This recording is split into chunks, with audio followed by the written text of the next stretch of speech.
When Riley's whispered, "It was just a kiss," shattered my world. I knew lies would never again masquerade as truth in my life. My name is Cameron Adams, and I'm 32 years old. Each morning, I review project plans at my desk, tracking details others might miss. My wife Riley thought she could hide her affair with her coworker Darren Collins behind those 5 insulting words, but she underestimated my need for truth. Private investigator Ethan Price helped me uncover every hotel receipt, every calculated meeting, every deliberate deception. I built my life on trust and routine until that night, the steady rhythm of morning coffee, shared dinners, weekend plans. But that so-called simple kiss was really the first domino in a cascade of betrayals. Before I go any further, let me know in the comments where in the world you are watching from, and make sure to subscribe because tomorrow I will share a story you don't want to miss. But let me start from the beginning. The front door clicked open at 11:47 p.m. I remember checking my watch, the same titanium Seiko my grandfather left me. Riley's heels scraped against the entryway tile, followed by the soft thud of her purse hitting the counter. When she rounded the corner into our kitchen, the sharp bite of whiskey and December air clung to her coat. "Where were you?" I kept my voice steady, measured. The project manager in me always starts with the simplest question. Her face twitched, just for a moment, like a glitch in security footage. "Working late. Team drinks." She wouldn't meet my eyes, focused instead on unbuttoning her coat. "Who were you with?" Another flinch, harder to hide this time. The pause stretched too long, filled with the hum of our refrigerator and the weight of what was coming. "Darren from marketing was there." Her voice dropped to barely a whisper. "Cameron, it was just a kiss." The words hit like ice water. My chest constricted, fury rising hot and fast. Just a kiss. As if adding "just" somehow made it smaller, less of a violation. As if crossing that line could ever be minor. I gripped the edge of the granite countertop, knuckles white with the effort of staying controlled. The metal wedding band on my left hand felt like it was burning. 7 years of marriage, and she thought she could diminish betrayal with a single word. "A kiss isn't nothing, Riley." My voice came out rough. "It's everything. It's the moment you chose to break us." She started crying then, quiet tears that might have moved me once. But all I could see was calculation behind them, the same precision she used in choosing her words. Just a kiss, like she was leaving room for worse to hide behind it. "I'm so sorry," she whispered. "It won't happen again." I didn't answer. Couldn't trust myself to speak past the rage building in my throat. Instead, I grabbed the throw blanket from our bedroom and headed for the living room couch. Not because I deserved to sleep there, but because I needed space to think clearly. Sleep never came. I lay there watching shadows crawl across our ceiling, remembering how we used to curl up on this same couch watching movies, sharing dreams. The scent of her perfume still lingered on the blanket, mixing now with traces of whiskey and winter wind that didn't belong to us. At 6 a.m., I pulled out a fresh notebook, the kind I use for tracking project milestones. On the first clean page, I wrote 3 words: "Truth deserves evidence." By 7 a.m., I was on the phone with Ethan Price, a private investigator recommended by my lawyer friend. His voice carried the steady confidence of someone used to uncovering what others try to hide. "I need eyes on my wife's movements," I told him, watching Riley prepare her morning coffee like nothing had changed. "She claims it was just a kiss with a coworker named Darren Collins. No normal husband would accept that excuse." "They never stop at a kiss," Ethan replied matter-of-factly. "I can start surveillance today." I hung up as Riley set 2 mugs on our breakfast table, steam rising between us like a wall. She smiled tentatively, probably hoping I'd play along with her minimized version of truth. But I just sipped my coffee, letting the silence fill with all the evidence I knew was coming. I waited until 1 a.m. when the house was silent, except for the soft hum of our refrigerator. Riley sat at our kitchen island, scrolling through her phone like any other night. The granite countertop felt cool under my palms as I steadied myself. "Who is Darren?" I kept my voice deliberately calm. Her fingers froze mid-scroll. That micro-hesitation told me everything before she even spoke. "He's a coworker. From marketing." "Darren Collins?" She flinched at the full name, then tried to recover with a slow nod. "Cameron, please. It was just a kiss. I was sad and things happened, but I stopped it. I'm sorry." The practiced way she said it made my jaw clench. But I had a plan. If it was just a kiss, and you're sorry, then you won't mind sending him a no-contact message right now. What? Her eyes widened. Type it out. Here, show me. For a moment, she looked like she might refuse. Then she unlocked her phone with trembling fingers. I watched as she opened her messaging app and typed, Darren, what happened was a mistake. I love my husband and value my marriage. Please don't contact me again. I'm blocking your number after this message. She showed me the screen, tears welling in her eyes. See? I'll send it right now. I nodded and she pressed send. The message whooshed away into the digital ether. I'll do anything, she whispered. We can go to counseling. I'll be completely transparent. Just please don't give up on us. Something fragile flickered between us, like a bridge made of spun glass. I wanted to believe her. God, how I wanted to. The way her voice cracked felt real. The tears tracking down her cheeks looked genuine. I didn't mention Ethan, didn't reveal that I had already set wheels in motion. Instead, I just nodded and said, We'll see. The next few days were a study in hope versus instinct. Ethan's reports showed Riley had indeed blocked Darren's number. Her work calendar, usually dotted with late meetings, suddenly cleared up. No suspicious activities, no secret rendezvous. Sometimes people do wake up, Ethan admitted during our check-in. Sometimes the shock of getting caught is enough. I felt that dangerous spark of hope growing. Maybe I had caught it in time. Maybe it really was just a moment of weakness that wouldn't destroy everything we'd built. Then came Tuesday evening. I was paying bills, reconciling our joint account like I did every month. The routine of it was almost soothing, until I noticed the gaps, small charges that didn't match our usual patterns. A restaurant I'd never heard of, a bar across town, and something else that made my stomach drop. 2 separate charges from a hotel I knew was nowhere near her office. That spun glass bridge shattered. The hope I'd let myself feel crumbled to dust. Because these weren't new charges. They were from weeks ago, long before the just a kiss confession. The story Riley had woven was starting to unravel, one transaction at a time. Those hotel charges gnawed at me. I pulled up our credit monitoring service, something we'd set up together after a fraud scare last year. Remember how careful we were back then, protecting our shared future? The irony wasn't lost on me.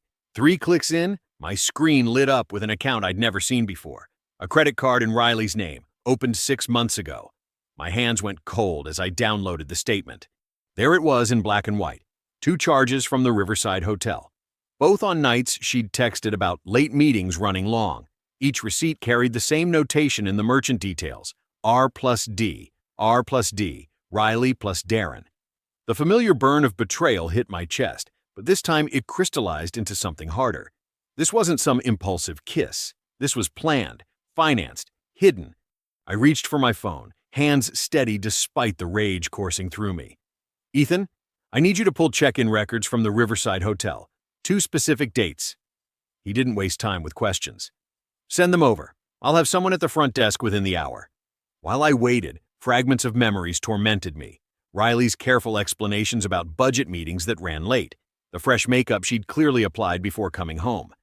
The way she'd shower immediately, humming like nothing was wrong. The timestamps from those credit card charges haunted me. 6:47 p.m., 7:02 p.m. Just late enough to be plausible for work, just early enough to squeeze in. What? My mind refused to complete that thought. Ethan's message came faster than expected. He'd done more than pull records. He'd gotten photographs. The first showed Riley signing the hotel register, timestamp matching the credit card charge.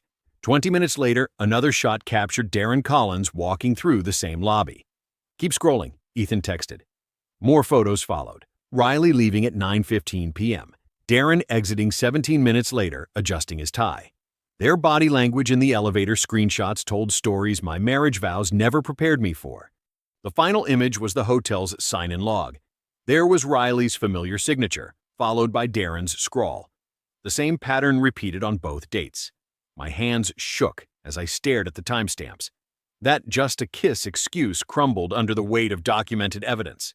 The careful timing, the separate exits, the hidden card. This wasn't a moment of weakness. This was choreographed deception. I sat in our home office, Ethan's files spread before me, while upstairs the shower ran. Riley's humming drifted down the stairs, some pop song about summer love. She had no idea her careful house of lies was collapsing, brick by brick, receipt by receipt. The shower shut off. Her humming grew louder as she moved to our bedroom. I looked down at the evidence in my hands. Timestamps, signatures, photographs that shredded every excuse she'd given me. I waited in the living room, Ethan's files spread across our coffee table, the same table where we'd planned our future, shared Sunday breakfasts, played board games with friends. Now it held proof of Riley's betrayal. When she came downstairs in her silk robe, hair still damp from the shower, she froze at the sight of the photographs. "What's all this?" Her voice wavered slightly. "Have a seat, Riley." I kept my tone level. "We need to talk about the Riverside Hotel." Color drained from her face, but she recovered quickly, perching on the edge of the armchair. "I don't know what you're talking about." I slid the first photo across the table. "This is you checking in, and here," another photo joined it.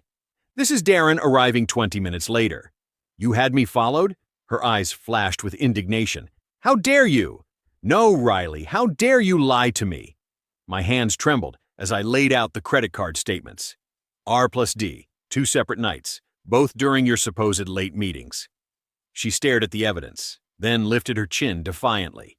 It was still only a kiss that went too far. We talked. That's all. The audacity of her lie made my chest tight. A kiss is cheating, Riley. Everything after just proves you enjoyed it. You're being paranoid. She shot to her feet, voice rising. This is exactly why I couldn't talk to you. You're controlling, obsessive. Do you know how suffocating that is? I remembered the old trick Mom taught me when anger threatened to overwhelm. Count your breaths. 1, 2, 3. Calling me names won't change these photographs, I said quietly. Or the receipts, or the timestamps. You know what? This is abuse. She jabbed a finger at me. Following me, collecting files like some stalker. I should call the police. The manipulation was so transparent, it almost made me laugh. Almost. Instead, I let silence fill the room while she ranted. Let the evidence speak for itself. Her words eventually ran dry against the wall of my calm. With a frustrated scream, she snatched her phone from the side table and stormed toward the door. "This conversation isn't over," she shouted. The door slammed hard enough to rattle the wedding photo on the wall. It tilted crooked. Fitting, really. I sat alone with Ethan's file, my throat tight. The house felt hollow, like all our years together had been sucked out through that slammed door. Upstairs, I could hear Riley stomping around our bedroom, probably texting furiously to someone about her paranoid husband. My phone felt heavy as I pulled it from my pocket. I'd saved this number weeks ago, but hoped I'd never need it. 3 rings, then a crisp, professional voice answered. "Davidson Law Offices." I swallowed hard. "My name is Cameron Adams. I need to speak with someone about protecting myself from what's coming." "Of course, Mr. Adams." "Can you tell me what type of protection you're seeking?" I looked at the evidence scattered across our coffee table, the concrete proof of Riley's betrayal and her desperate attempt to twist it back on me. "My wife is having an affair," I said firmly, "and I need to make sure she can't hurt me any more than she already has." 2 days after confronting Riley, I sat across from Sarah Davidson in her corner office, watching her methodically review Ethan's file. The leather chair creaked as I shifted, fighting the urge to fill the silence. "This is thorough work," Sarah said finally, tapping the hotel records. "Your investigator documented everything properly. Timestamps, signatures, credit card trails, it's all here." The knot in my chest loosened slightly. "So it's enough?" "More than enough." She aligned the papers with precise movements. "The hidden credit card is particularly significant. Not just the hotel charges, but the pattern of concealment. In divorce proceedings, financial misconduct often carries more weight than infidelity. I thought of all those Tuesday night meetings that had really been hotel rendezvous. She used our joint money to fund the affair." "Exactly." Sarah leaned forward. "Which gives us leverage for securing the house. She violated financial trust while betraying marriage vows. Judges noticed that combination." Relief flickered through me. The first I'd felt since that night in the kitchen. There was a path forward, a way to protect what I'd built. "What should I do next?" I asked. "First, freeze all joint credit cards immediately. I'll draft a notice informing her so it's documented properly. Second, set up alerts for any new accounts or charges. Third, maintain detailed records of every interaction going forward." I nodded, already pulling out my phone to start on the credit cards. The familiar routine of taking action, making lists, following procedures helped steady my hands. Back home that evening, I'd barely finished setting up the financial alerts when Riley burst through the door, face flushed with rage. "How dare you freeze our cards?" She waved her phone at me. "Do you know how humiliating it was when my card got declined at lunch, in front of everyone?" I kept my voice quiet, measured. The facts will speak louder than either of us. Facts? You mean your creepy surveillance photos? Your paranoid accusations? Hotel receipts don't lie, Riley. Neither do credit card statements. She stalked closer, jabbing her finger toward my chest. "You're trying to control me, to punish me. This is abuse." "No," I said firmly. "This is consequences." With a wordless shriek of frustration, she grabbed her purse and stormed out, slamming the door hard enough to rattle the windows. I sank onto the couch, exhausted, but certain I'd made the right move. The house felt peaceful without her accusations echoing off the walls. That peace lasted exactly 4 hours. The heavy knock came just after 9 p.m. Through the peephole, I saw 2 sheriff's deputies standing on my porch, faces serious in the porch light. "Cameron Adams?" the first deputy asked when I opened the door. "Yes, that's me." He held out a thick envelope. "You've been served with an emergency protective order. You need to vacate the premises immediately." My hands shook as I scanned the paperwork. There it was in black and white. Riley's statement claiming I'd raged uncontrollably and smashed her phone during our argument. The lies burned in my throat. But I knew better than to argue with law enforcement. Instead, I went upstairs and packed a backpack with essentials. My grandfather's watch, the last item I carefully tucked away. Standing on my own front porch with a hastily packed backpack, I felt like a stranger in my life. The October wind cut through my jacket as I turned the key one last time, listening to the deadbolt slide home. Everything I'd built, the mortgage payments, the carefully maintained yard, the fresh paint in the kitchen, locked away behind that door because of Riley's lies. My hand brushed the pocket where my grandfather's watch rested. The weight of it steadied me, like his voice in my ear saying what he always did. "Time reveals all truths, son." Right now, time felt like my enemy, but I knew better than to let emotion cloud judgment. The diner's neon cast weird shadows across the nearly empty parking lot. Inside, Ethan Price already had a booth, 2 steaming cups of coffee waiting. His familiar leather jacket hung on the hook, weathered but reliable, like the man himself. "Sorry to drag you out this late," I said, sliding into the booth. He waved it off. "This is exactly when you need backup. Besides, I've got something you need to see." The manila envelope he pushed across the table was thick with fresh documents. My coffee cooled, untouched, as I flipped through photographs, bank statements, and hotel records, each page adding weight to what we already knew. But then I hit something new. Screenshots of messages between Riley and Darren, discussing meeting times and room numbers. "How did you get these?" My voice came out hoarse. "Darren's wife found them," Ethan said, keeping his voice low. "She hired her own investigator last week. When she confronted him with the evidence tonight, it got ugly. Real ugly." My chest tightened. "What happened?" "She threw him out. He's staying at his brother's place, already talking about reconciliation.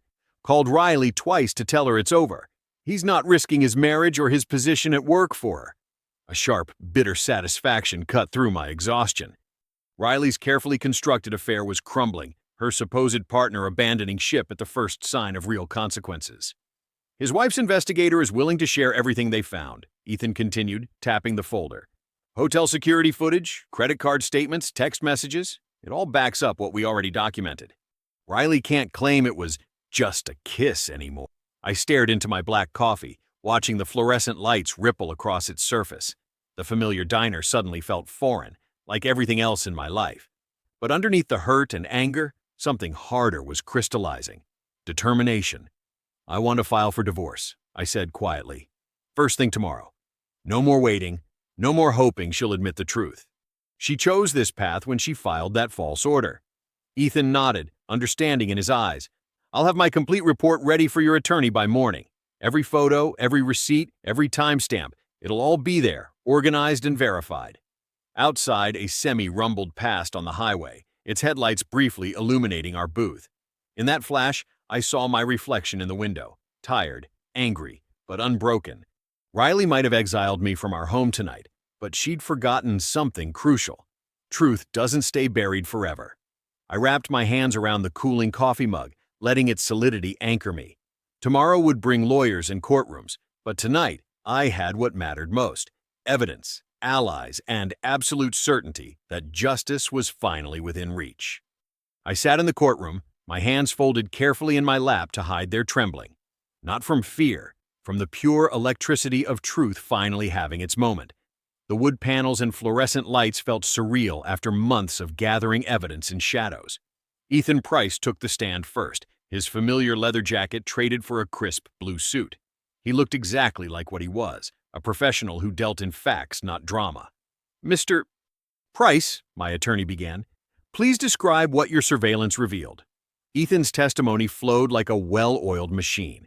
Each hotel check-in detailed with military precision: dates, times, duration. Security photos appeared on the projector screen. Riley signing the register, Darren arriving 20 minutes later, their departures carefully staggered. The images were clinical, devastating in their simplicity. I remembered the taste of coffee that first night in the diner when Ethan had shown me similar photos. The memory stung, but less sharply now, amazing how time could dull even the deepest cuts. The pattern was consistent, Ethan continued, gesturing to a timeline he'd prepared. Mrs. Adams would check in using her personal credit card, typically between 6:30 and 7 p.m. Mr. Collins would arrive separately, usually parking in the secondary lot to avoid the main entrance cameras. Riley's attorney tried objecting, claiming the photos could be misconstrued, but the judge's expression remained granite. The evidence spoke for itself. Next came the financial records. My attorney laid them out methodically: the hidden credit card statements, the carefully categorized receipts, the pattern of business dinner charges that matched hotel dates perfectly. I watched Riley's face as each new document appeared. Her practiced mask of innocence cracked a little more with every exhibit number. The cross-examination was where everything crystallized. Riley took the stand with her chin high, but her answers grew increasingly brittle under questioning. "Mrs. Adams, you initially claimed this was just a kiss, correct?" "Yes, it started that way." Her voice wavered. "Yet these hotel charges span 3 months. Are you suggesting you paid for hotel rooms simply to kiss?" Riley's fingers twisted in her lap. "Things developed. But it wasn't what it looked like." "What about this text message to Mr. Collins?" My attorney held up an enlarged screenshot. "Same room as last time. Don't be late." "Was that also just about a kiss?" The courtroom felt charged with silent electricity. I noticed the empty chair where Darren should have been sitting. His absence screamed louder than any testimony could have. The man who'd helped destroy my marriage couldn't even face the consequences of his actions. The judge's pen scratched steadily across his notepad as each new piece of evidence was entered. His expression grew steadily darker, especially when reviewing the false protective order Riley had filed. I thought I'd feel triumph watching Riley's lies crumble. Instead, I felt something quieter, a deep, calm certainty that truth was finally having its day. The morning sun slanted through the high windows, catching dust motes in bars of light. It reminded me of early mornings in our kitchen, before I knew about Darren, before just a kiss became the match that burned everything down. The last exhibit went into evidence at 11:43 a.m. The judge set down his pen and looked at both attorneys. "Are we ready for closing arguments?" The air in the courtroom grew heavy with anticipation. Everyone could feel it, the moment when months of lies would finally face judgment. My attorney rose, her heels clicking against the polished floor. She moved with the confidence of someone holding 4 aces. "Your Honor, the evidence presents an unambiguous pattern," she began. Mrs. Adams engaged in a calculated deception that extended far beyond a momentary indiscretion. The hotel records, credit card statements, and Mr. Price's testimony paint a clear picture of ongoing infidelity coupled with financial misconduct. I watched Riley's face tighten as each point landed. The perfume she wore, the same one from that night she'd come home late, drifted faintly across the courtroom. Furthermore, my attorney continued, when confronted with evidence of her actions, Mrs. Adams responded not with honesty, but with false accusations. She weaponized the legal system, filing a protective order based on fabricated claims of violence, forcing Mr. Adams from his own home. This malicious action alone demonstrates her willingness to destroy her husband's reputation to protect herself. Riley's attorney stood next, trying to spin a story of misunderstandings and marital difficulties. But the empty chair beside Riley, where Darren should have been supporting her version of events, spoke volumes. When it was Riley's turn to make a final statement, she tried for tears. I made mistakes, but I never meant to hurt anyone. Cameron was distant, working late, and I felt alone. The judge cut her off with a raised hand. Mrs. Adams, the court has heard extensive testimony about your husband's consistent work schedule and financial contributions. Your attempt to shift blame is noted, but not persuasive. My hands steadied as I watched Riley deflate. The judge shuffled his papers, then delivered his ruling with calm precision. Based on the preponderance of evidence, this court finds Mrs. Adams's protective order was filed without merit and appears retaliatory in nature. That order is hereby dismissed. He paused, fixing Riley with a stern look. Furthermore, but Mrs. Adams's pattern of deception and financial misconduct warrants sanctions. Mr. Adams is granted exclusive use and possession of the marital home pending final divorce proceedings. Relief hit me like a wave. I closed my eyes briefly, remembering the night I'd had to pack a backpack and leave my own house. Justice felt like coming home. Outside the courthouse, Ethan Price waited by the stone pillars. He'd traded his witness stance for his usual relaxed posture, leather jacket back in place. Truth wins, he said simply, clapping my shoulder. Looking at him, I remembered that first meeting in the diner when he'd promised to uncover whatever Riley was hiding. He'd delivered exactly what I needed, cold, hard facts that cut through every lie. An hour later, I sat in my attorney's office, watching her lay out the divorce paperwork. The forms looked stark against her mahogany desk. Each line requiring my signature represented another nail in the coffin of my marriage. This initiates the divorce proceedings, she explained, sliding a pen toward me. Given today's ruling and the evidence on record, we're in a strong position. I picked up the pen, its weight familiar, yet somehow different.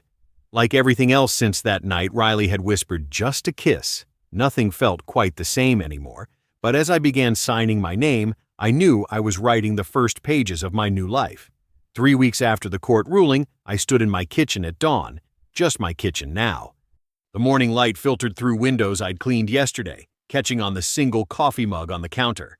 No second cup waited beside it, no lipstick stains to wash away. The quiet felt different these days, clean instead of hollow. I traced my finger along the counter's edge, remembering all the mornings I'd spent here before everything changed. The scent of coffee and toast still filled the air, but now it was purely mine. No trace remained of Riley's perfume or her whispered excuses. My eyes drifted to the wall where I'd hung the house deed in a simple black frame. The document represented more than property. It was validation of truth's power over lies. Every time I passed it, I remembered the judge's words as he granted me possession. Evidence speaks louder than claims. Near the front door, a manila folder held the divorce papers, organized with the same precision I'd used to build my case. Each page documented Riley's fall, the affair, the hidden expenses, the false accusations that backfired. She'd lost everything she tried to steal, including her carefully maintained image. Last I heard, she'd moved in with her sister, her reputation in tatters. Darren Collins hadn't fared better. His wife had filed for divorce the day after court, armed with Ethan's photographs.